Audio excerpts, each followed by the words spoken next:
ইতিকাফ শব্দের অর্থ হলো নিজেকে বন্দী করা, আবদ্ধ করা। দুনিয়াবি সমস্ত ধরনের কাজ থেকে বিরত রেখে একাগ্রতার চিত্রে আল্লাহ পাক রব্বুল আলামিনকে যেন পাওয়া যায়, এর নামই হলো ইতিকাফ। ইতিকাফ শব্দের অর্থ হলো, ইতিকাফ মানে হলো আল্লাহর সাথে সম্পর্ক বৃদ্ধি করা। দুনিয়াবি কাজ থেকে বিরত থেকে কিভাবে আল্লাহর সাথে সম্পর্ক বৃদ্ধি করা যায়, এটাই হলো ইতিকাফ। এই ইতিকাফ শুধু আমাদের উপর নির্ধারিত তা না, এটা অন্য অন্য নবীদের উম্মতের উপরও ছিল। যেভাবে আল্লাহ পাক রব্বুল আলামিন ইতিকাফ করার জন্য হযরতে ইব্রাহিম, হযরতে ইসমাইল আলাইহিস সালাতু ওয়াস সালামকে নির্দেশ দিয়েছে যে আমার বান্দারা এই ঘরের মধ্যে, মসজিদে হারামের মধ্যে ইতিকাফ করবে, সেই উদ্দেশ্যে তুমি এই ঘরকে পরিষ্কার পরিচ্ছন্ন করো। বড় করে বলি সুবহানাল্লাহ। সেই কথাটি আল্লাহ পাক রব্বুল আলামিন সূরাতুল বাকারার 125 নং আয়াতের মধ্যে তুলে দিয়েছেন। আল্লাহ পাক রব্বুল আলামিন হযরত ইব্রাহিম আলাইহিস সালাতু ওয়াস সালাম আর হযরত ইসমাইল আলাইহিস সালাতু ওয়াস সালামকে নির্দেশ দিয়ে বলেন, وَأَهِدْنَا إِلَى إِبْرَاهِيمَ وَإِسْمَاعِيلَ أَن طَهِّرَا بَيْتِيَ لِلطَّائِفِينَ وَالْعَاكِفِينَ وَالرُّكَّعِ السُّجُودِ। আল্লাহ পাক রব্বুল আলামিন হযরতে ইব্রাহিম আলাইহিস সালাতু ওয়াস সালাম এবং ইসমাইল আলাইহিস সালাতু ওয়াস সালামকে নির্দেশ দিলেন যে তোমরা দুইজন আমার ঘরকে পরিষ্কার রাখো, পরিচ্ছন্ন রাখো। কি জন্য? কাদের জন্য? তাইফিনা, তাওয়াফকারীদের জন্য, ইতিকাফকারীদের জন্য, রুকু সিজদাকারীদের জন্য তুমি আমার ঘরকে পরিষ্কার রাখো। বড় করে বলি সুবহানাল্লাহ। তাহলে ইতিকাফের বিধান হযরত ইব্রাহিম আলাইহিস সালাতু ওয়াস সালাম থেকে শুরু হয়েছে। তাহলে এখানে মসজিদকে পরিষ্কার রাখা বলতে কি বোঝানো হয়েছে? মসজিদকে পরিষ্কার রাখা বলতে শুধু ময়লা আবর্জনা বোঝানো হয় নাই। সেই সময়ে মসজিদের মধ্যে মুক্তি থাকত, মূর্তি পূজা হতো, মসজিদের মধ্যে কুসংস্কার হতো। ওই সমস্ত মসজিদের হক হলো এই মসজিদে একমাত্র একজনের নাম উচ্চারিত হবে, সেটা হলো কে? আল্লাহ পাক রব্বুল আলামিনের নাম। আল্লাহর নাম ছাড়া এই মসজিদে কারো নাম নেওয়া, এটা হচ্ছে আল্লাহর সাথে বিয়াদবি করার একটা শামিল।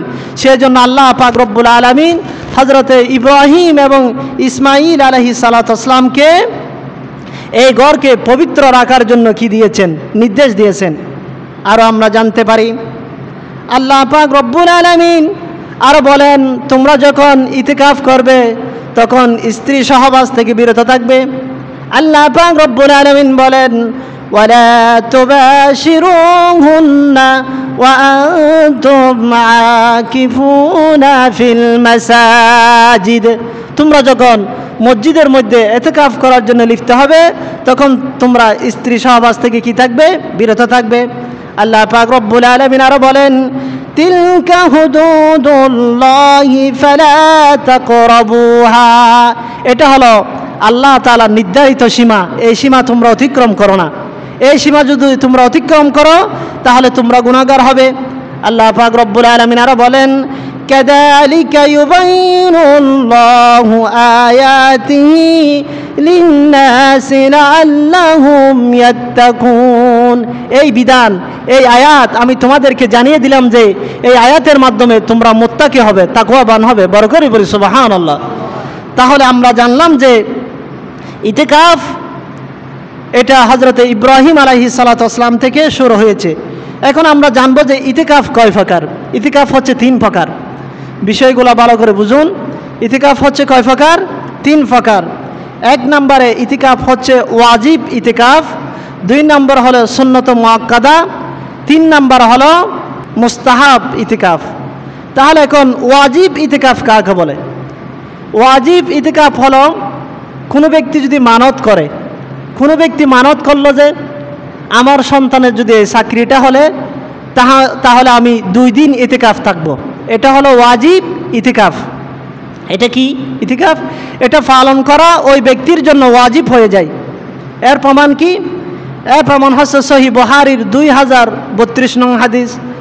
হযরত ওমর রাদিয়াল্লাহু তাআলা আল্লাহ রাসূল সাল্লাল্লাহু আলাইহি ওয়াসাল্লামকে বললেন, সাআলান নবী সাল্লাল্লাহু আলাইহি ওয়াসাল্লাম قال كنت نظرتك في الجاهلية ইয়া রাসূলুল্লাহ, ইয়া হাবিবাল্লাহ, আমি জাহিলি যুগে মানত করেছিলাম আন ইতিকাফ লাইলাতান ফিল মসজিদিল হারাম, আমি জাহিলি যুগে মানত করেছি যে মসজিদে হারামের মধ্যে একদিন কি করব, ইতিকাফ করব।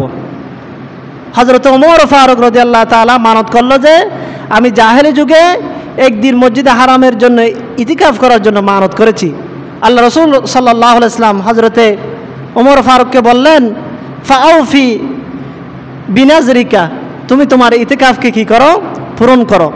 এখন তাহলে কেউ যদি ওয়াজিব করে, কেউ যদি ইতিকাফ মানত করে, তার উপর কি হয়ে যায়, ইতিকাফ রাখাটা ওয়াজিব হয়ে যায়।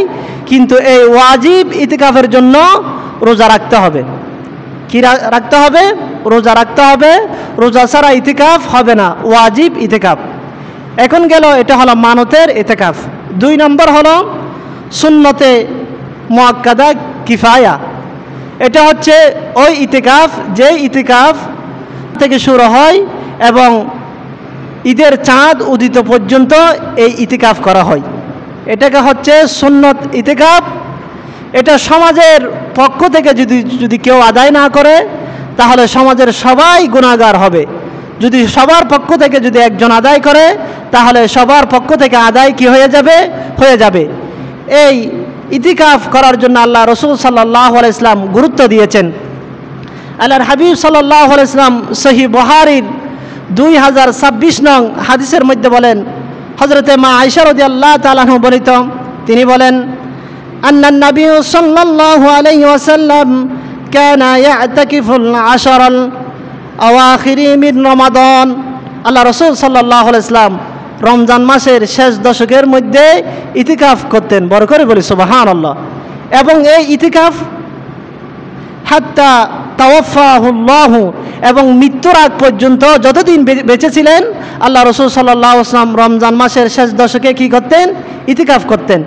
এবং আল্লাহ রাসূল সাল্লাল্লাহু আলাইহি ওয়াসাল্লাম দুনিয়া থেকে বিদায় নেওয়ার পর সুম্মা ইতাকাফু আজওয়াজহু মিন বাদি, তার স্ত্রীরাও এই ইতিকাফ পালন করতেন। বড় করে বলি সুবহানাল্লাহ। তাহলে আমরা পেলাম যে প্রথমে 1 নাম্বার হলো ওয়াজিব ইতিকাফ, যার জন্য কি রোজা রাখা আবশ্যক। এই রোজা ছাড়া কি হবে না, ইতিকাফ হবে না। 2 নাম্বার হলো রমজান মাসের শেষ দশকের ইতিকাফ, এই ইতিকাফও রোজা ছাড়া হবে না। 3 নাম্বার হলো মুস্তাহাব ইতিকাফ, এটা হতে পারে 1 মিনিট, হতে পারে 1 ঘন্টা, এটার জন্য রোজা আবশ্যক নয়। তাহলে আমরা মোটামুটি জানলাম যে ইতিকাফ 3 প্রকার। এখন আসুন ইতিকাফের জন্য শর্ত কি। ইতিকাফের জন্য কিছু শর্ত রয়েছে। 1 নাম্বার হলো, 1 নাম্বার ইতিকাফের জন্য শর্ত হলো জামে মসজিদ হওয়া, অথবা 5 ওয়াক্ত নামাজ হয়, আজান হয়, ওই মসজিদ হতে হবে। 2 নাম্বার হলো ইতিকাফ করার জন্য আপনাকে নিয়ত করতে হবে, নিয়ত ছাড়া ইতিকাফ হবে না। 3 নাম্বার হলো ওয়াজিব এবং সুন্নত ইতিকাফের জন্য আপনাকে রোজা রাখতে হবে, রোজা ছাড়া কি হবে না, ইতিকাফ হবে না। 4 নাম্বার হলো আপনাকে মুসলমান হতে হবে, কাফের মুশরিক এদের ইতিকাফ গ্রহণযোগ্য হবে না। 6 নাম্বার হলো মহিলাদের হায়েজ এবং নিফাস থেকে কি হতে হবে, পবিত্র হতে হবে। এটা হলো ইতিকাফের শর্ত। তাহলে আমরা এখন ইতিকাফের শর্ত জানলাম। এখন আমরা জানবো যে কি কি কাজ করলে ইতিকাফ ভঙ্গ হয়ে যায়, বিষয়টা জরুরি, ঠিক কিনা। আমাদের সমাজে অনেকেই ইতিকাফ থাকে, কিন্তু কোন কোন বিষয়গুলো করলে আসলে ইতিকাফ ভঙ্গ হয়ে যায় এগুলো আমাদের জানা নেই। সেজন্য আমরা চেষ্টা করব এই বিষয়গুলো জানার জন্য। তাহলে আমরা জানবো যে যেই কাজগুলো করলে ইতিকাফ বাতিল হয়ে যায়, তার মধ্যে 1 নাম্বার হলো বিনা প্রয়োজনে ইচ্ছাকৃতভাবে মসজিদ থেকে বের হয়ে গেলে। কেউ যদি কোনো কাজ নাই, মসজিদ থেকে বের হয়ে রাস্তার মধ্যে ঘুরতেছে, তার ইতিকাফ কি হয়ে যাবে, ভঙ্গ হয়ে যাবে। প্রমাণ কি? প্রমাণ হচ্ছে সহিহ বুখারীর 2029 নং হাদিস। হযরতে মা আয়েশা রাদিয়াল্লাহু তাআলা হতে বর্ণিত, তিনি বলেন, ওয়া কানা লা ইয়াদখুলুল বাইতা ইল্লা লিহাজাতিন ইযা কানা মু'তাকিফা। আল্লাহ রসুল সাল্লাল্লাহু আলাইহি ওয়াসাল্লাম প্রয়োজন ব্যতীত ইতিকাফের সময় মসজিদ থেকে বের হতেন না। তাহলে বোঝা গেল যে প্রয়োজন ছাড়া কেউ যদি মসজিদ থেকে বের হয় তাহলে তার ইতিকাফ কি হয়ে যাবে? ভঙ্গ হয়ে যাবে। এটা হলো 1 নম্বর কারণ। 2 নম্বর কারণ হলো কেউ যদি মুসলমান থেকে মুরতাদ হয়ে যায় তাহলে তার ইতিকাফ কি হয়ে যাবে? ভঙ্গ হয়ে যাবে। কেননা মুরতাদ হলো ইমানের বিপরীত দিক। ইমানের কি দিক? বিপরীত দিক। যারা মুরতাদ হয়ে যায়, আল্লাহ তাআলার সাথে শিরিক করে, তাদের সম্পর্কে আল্লাহ পাক রব্বুল আলামিন সূরাতুজ জুমারের মধ্যে 65 নং আয়াতের মধ্যে বলেন, লা ইন আশরাকতা লা ইয়াহবাতান্না আমালুকা ওয়া লা তাকুনুন্না মিনাল খাসিরিন।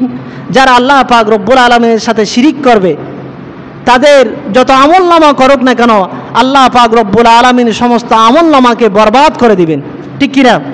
এবং কি করে দিবেন? ওয়ালা তাকুনুন্না মিনাল খাসিরিন, এবং যারা ক্ষতিগ্রস্ত, যারা ধ্বংস, তাদের মধ্যে তাদেরকে শামিল করে দিবেন। তাহলে 2 নাম্বার হলো মুরতাদ হয়ে গেলে তার ইতিকাফ কি হয়ে যাবে? ভেঙে যাবে। 3 নাম্বার হলো পাগল এবং মাতাল হলে। এক ব্যক্তি ইতিকাফ রয়েছে, সেই ইতিকাফ অবস্থায় পাগল হয়ে গেছে, সে কি বলে, সে কি করে সে জানে না, তার ইতিকাফ কি হয়ে যাবে? ভঙ্গ হয়ে যাবে। 4 নাম্বার হলো মহিলাদের মাসিক হলে কি হয়ে যাবে? ইতিকাফ ভেঙে যাবে। 5 নাম্বার হলো স্ত্রী সহবাস করলে কি হয়ে যাবে? ইতিকাফ ভেঙে যাবে। তার প্রমাণ কি?